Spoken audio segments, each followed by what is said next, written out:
Psychologist Milton Rokeach once wrote a book titled The Three Christs of Ypsilanti. He described his attempts to treat 3 patients at a psychiatric hospital in Ypsilanti, Michigan, who suffered from delusions of grandeur. Each believed he was unique among humankind. Each believed he had been called to save the world. He was the Messiah, which is grandiosity in its full-blown form, isn't it?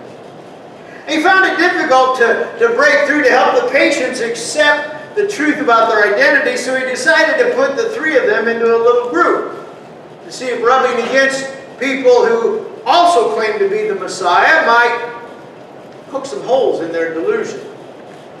Kind of messianic 12-step program, which led to some interesting conversations. One would claim, I am the Messiah, the Son of God. I was sent here to save the earth. And Rokeach would ask, how do you know? God told me. One of the other patients would counter, I never told you any such thing. Every once in a while, one would get a glimmer of reality. Never deep, not for very long. So deeply ingrained was their Messiah complex. But whatever progress the psychiatrist made was made by putting them in the same room, in contact with each other. In first century Palestine, it was not unusual for people to come along and claim to be the Messiah. After all, the Jewish people had been looking for the Messiah for a few hundred years. Someone who would come along to save the Jews, deliver the Jews from their enemies. So it wasn't unusual for a person, either out of an irrational spirit of generosity, of grandiosity, or as a cynical means of acquiring power, to claim to be the one whom the people had been waiting for. And invariably, it didn't turn out very well. So how would the people be able to discern who was the real deal, the genuine Messiah, and who wasn't? Interestingly enough, I think the scriptures indicate that even John the Baptist had some doubts. John the Baptist was, of course, a very prominent religious figure of his time, and probably rivaled Jesus in popularity. John understood himself as the forerunner, the advance man, if you will, of the Messiah. And it was his task to announce the coming of the Lord, that the Messiah was coming. At Jesus' baptism, which John officiated, John thought he'd figured it all out because Jesus was the one to come. He was the Messiah. Jesus was John's cousin. They no doubt had grown up together. So he was in a position to know there was something special about Jesus. So it wouldn't be all that surprising when Jesus came to the Jordan River to be baptized by John. John said, I really need to be baptized by you, not the other way around. Why did you come to me?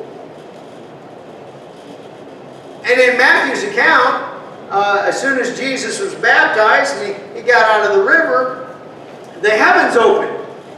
And Jesus and John saw the Spirit of God descending like a dove and landing on Jesus, and a voice from heaven calls out, "This is my Son, whom I love. With him I am well pleased." No doubt, John thought Jesus was the one. But Jesus didn't quite act like the Messiah everybody was waiting for. That wasn't what they were expecting. It's possible that John expected that the coming Messiah would be like everyone else expected, a military-type figure who would stir the people up in revolt, throw the Romans out of Palestine. But here comes his cousin as a humble teacher and a leader. Could John have been mistaken? when John was in prison, he sent two of his disciples to Jesus, and they said, John sent us to you. He told us to ask, are you is the one to come, or should we expect someone else?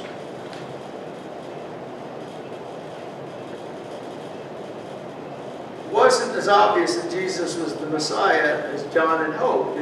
And in response to that question from John's disciples, Jesus said, go back, tell John what you've seen and heard.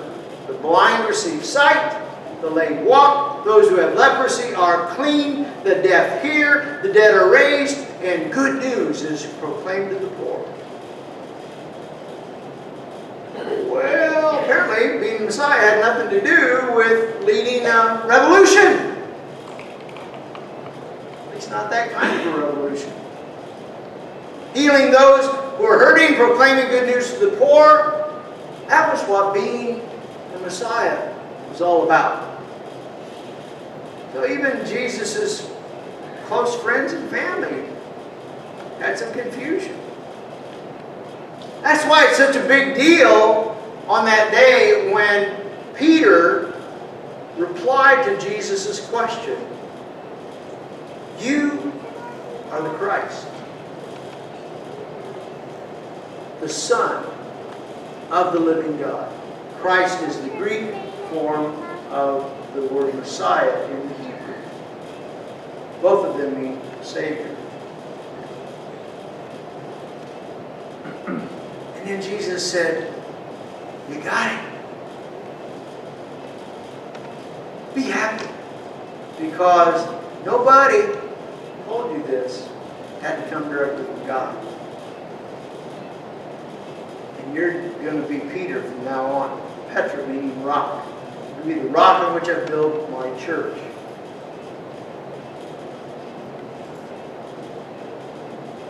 And over the centuries, every follower of Jesus has to answer that question that Jesus asked his disciples. And he said, who do people say I am? Some say you're John the Baptist, some say Elijah, some say Jeremiah, some other prophet. And then Jesus looks him in the eye and says, who do you say I am? We can't claim anybody else's answer. We have to give our own. Now, opinions vary to that question. Who do you say Jesus is? Well, some folks say he's the best example of what it means to be human. He's the ideal person for us to emulate. The ultimate role model. Now, Haddon Robinson wrote a book titled What Jesus Said. And he noted that after World War I, General Pershing planned a series of victory parades throughout many European capitals. General Blackjack Pershing was the commander of the Allied Expeditionary Force in World War I. He wanted 27,000 soldiers to march in the parades. That's a lot of soldiers. And each participant needed to have two qualities. Number one, had to have an unblemished military record. Number two, he had to stand at least 1 meter 86 centimeters tall. And that's how the order went out. 40 American soldiers guarding an ammunition dump about 100 miles from Paris read that notice about all the victory parades, and each man in that company met the first qualification, unblemished military record. Second condition kind of puzzled them, because we're not the only ones that have difficulty with the metric system. How tall was 1 meter 86 centimeters exactly?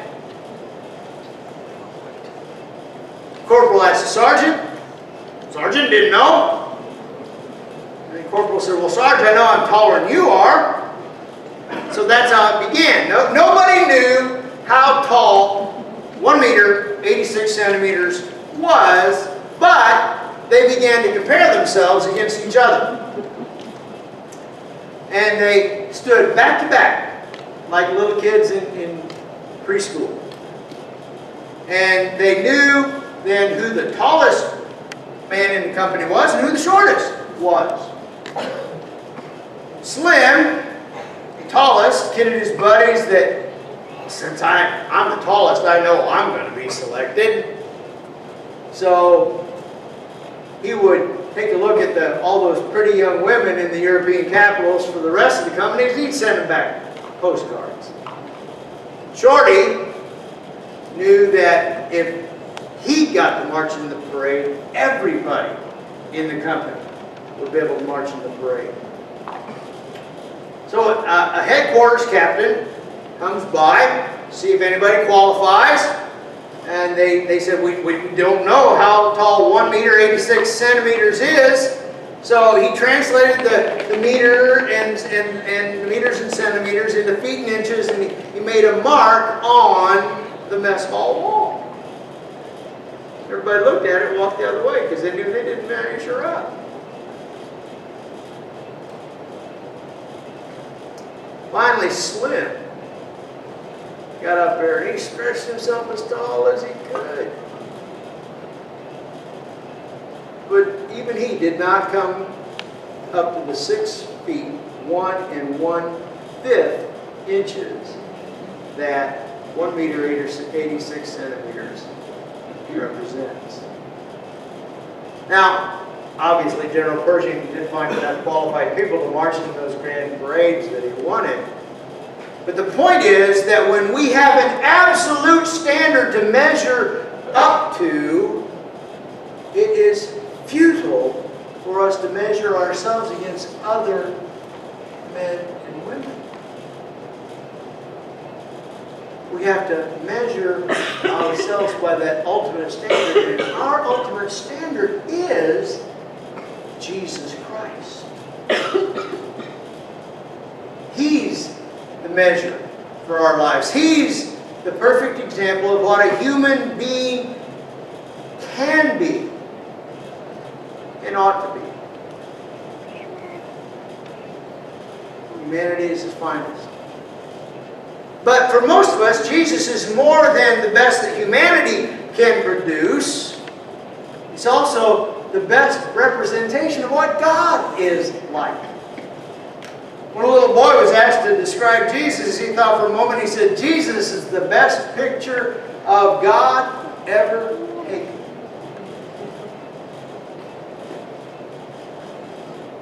Now, human beings have had all kinds of ideas about God, what God's nature is like prior to Jesus' incarnation and arrival on earth. But you know, even the most brilliant theologian was like the blindfolded folk trying to describe an elephant.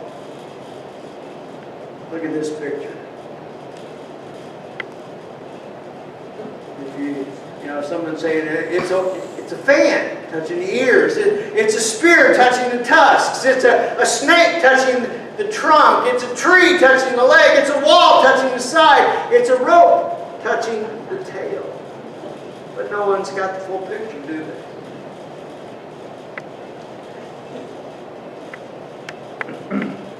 Bad descriptions of God have caused folk to perform outrageous rituals, such as child sacrifice, temple prostitution, the slaughter of unbelievers.